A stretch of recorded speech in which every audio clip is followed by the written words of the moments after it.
That fur was really good แซ่บเฟอช่วงนี้กินข้าวแซ่บขนาดผู้เธอบ่กินเบิดน้ำมันกินจะเบิดไปเลยพาเขาไปในหันก็เลยไม่เซียวแล้วว่าอันหมูป่าทงเท่าไหร่นี่ทง25 ดอนพี่น้องโอ้ทงละ25 ดอนเขาบอกมากินหมูปานใดย่างช่องใส่ย่างนี่กินแต่พักต่อคอยของหลายแต่แนวแพงๆนี่แหละ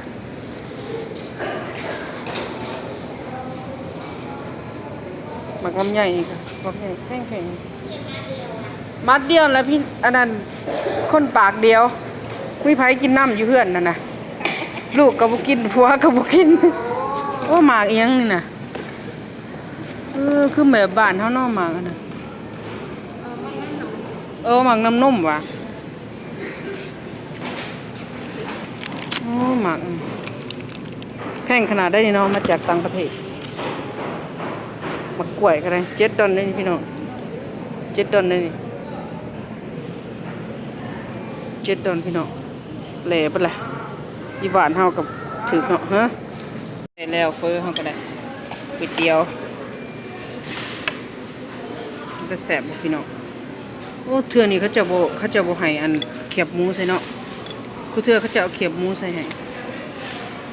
สบายดีพี่น้องป้องไปสุขุสุขคนมากินก๋วยเตี๋ยวน้ำกันเด้อพี่น้องเอ้ยอันแซ่บเด้อมาเด้อมาเด้อมาเด้อเฟอเฮากระเป๋าไม่เขียบหมูเนาะเธอนี่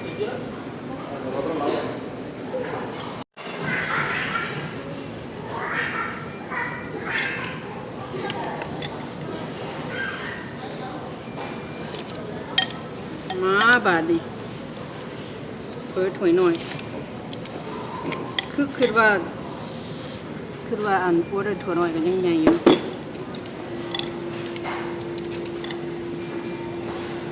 ชิลซาใช่ปะซิมก่อน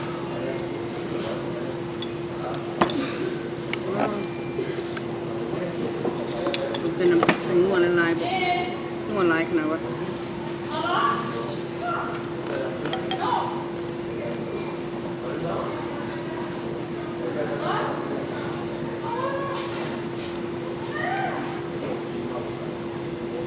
น้ำหอยค่ะ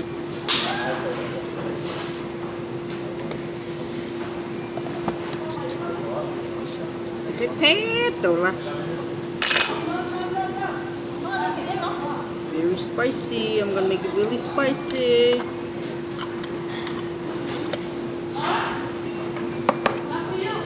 I like mine with a lot of peanuts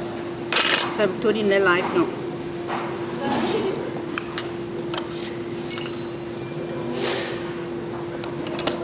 ก๋วยเตี๋ยวมาได้กินก๋วยเตี๋ยวน้ำกันพี่น้องแซ่บ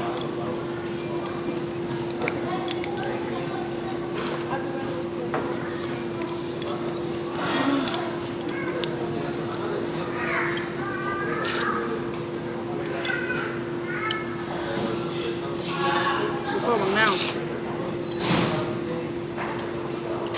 บุกล้างจู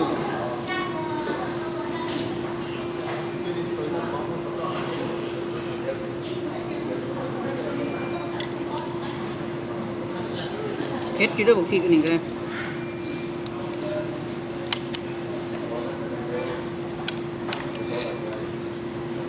เขาจะขาดบางนาวบนนี่ขาดบางนาวหน่อยกว่า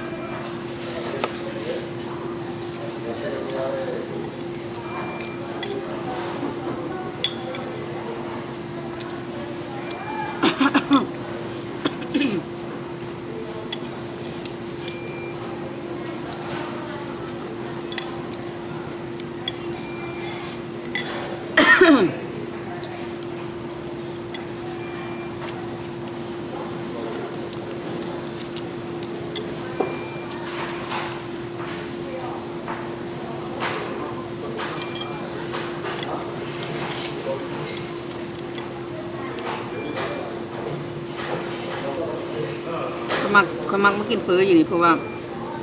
มันเป็นแบบว่าบ้านๆนะแต่ว่าบ่มีไผมาจ่องเบิ่งเขานะ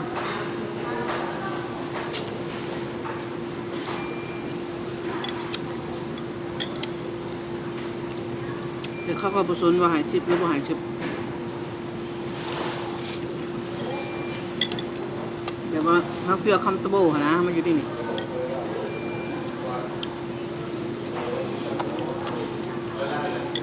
เอารู้สึกแบบกันเอง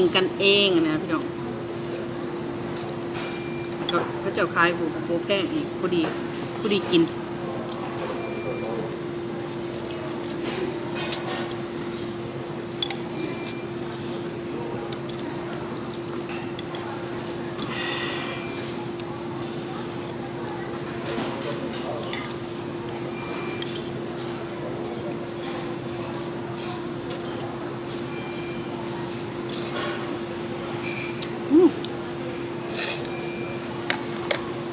เอาแหวนเอาเนาะใช่ไหม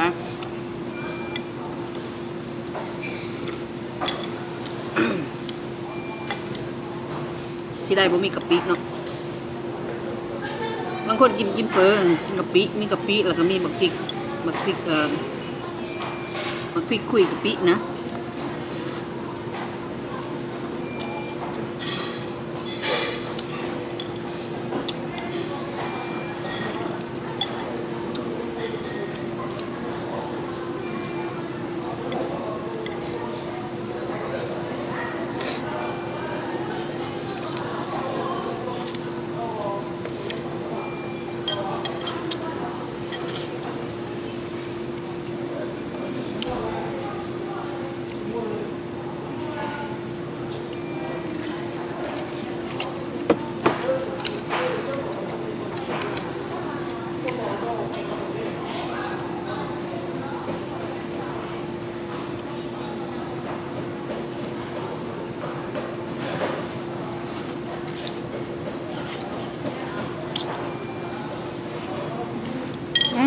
สัมพ่อดอกมันขาดแนวใดหนึ่งคอยลืมนับอันนี้คอยลืมอันนี้สัมพ่อดอกคะแนนบาทสัมพ่อดอกมันจึงขาดแนวใดในหนึ่ง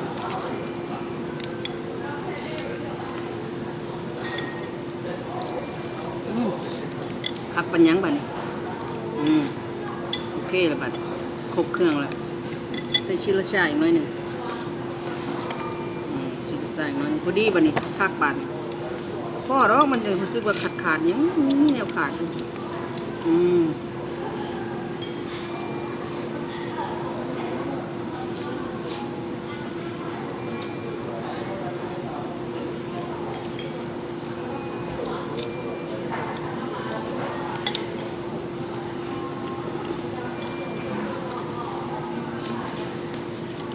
เฮ็ดอยู่เฮือนบุกลุ่มค่าเฮ็ดหมอใหญ่หลายบุ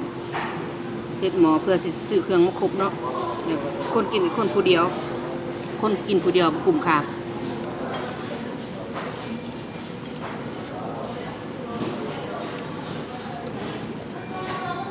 มากินอยู่ร้านแบบนี้พอดี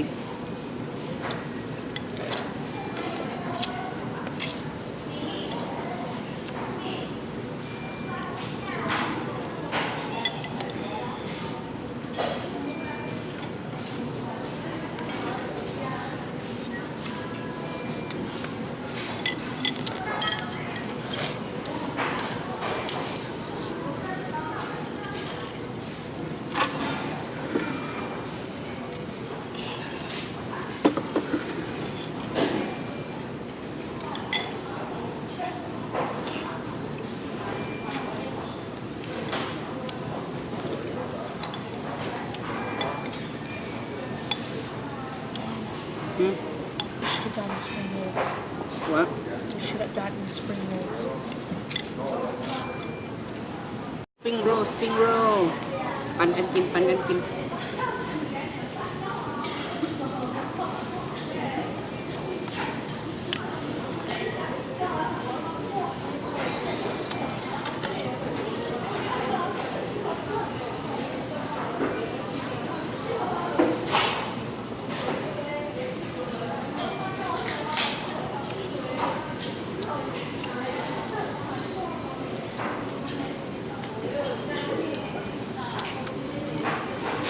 น้ำจิ้มมันแซ่บอยู่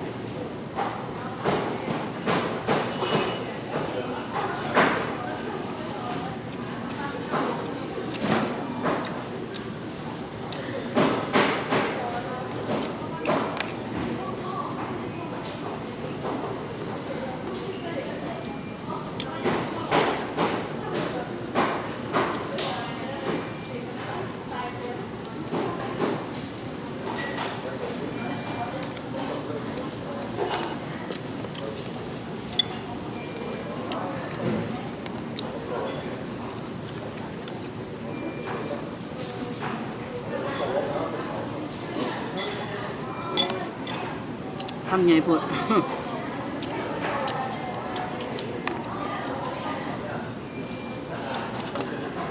กินต่อเฟือเขา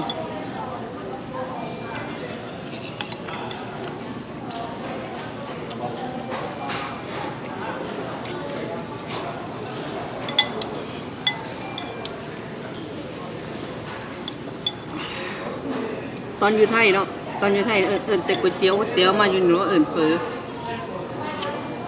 พวกเวียดนามแล้วเขาเอิญเฟือพี่น้องเขาเอิญก๋วยเตี๋ยวผักกุหลาบเขาเจ้าไฮไลท์อยู่ผักกุหลาบแล้วเขาจะบอกให้บักนาวหลายบักนาวผสม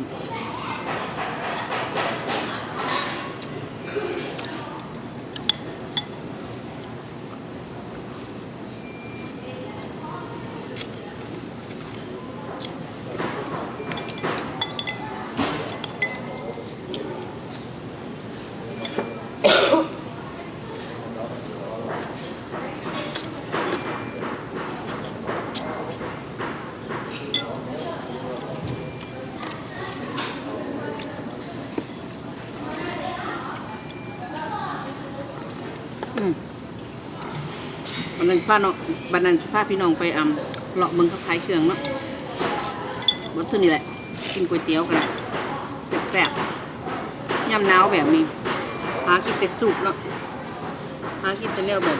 เป็นตุ่มเป็นเนี้ย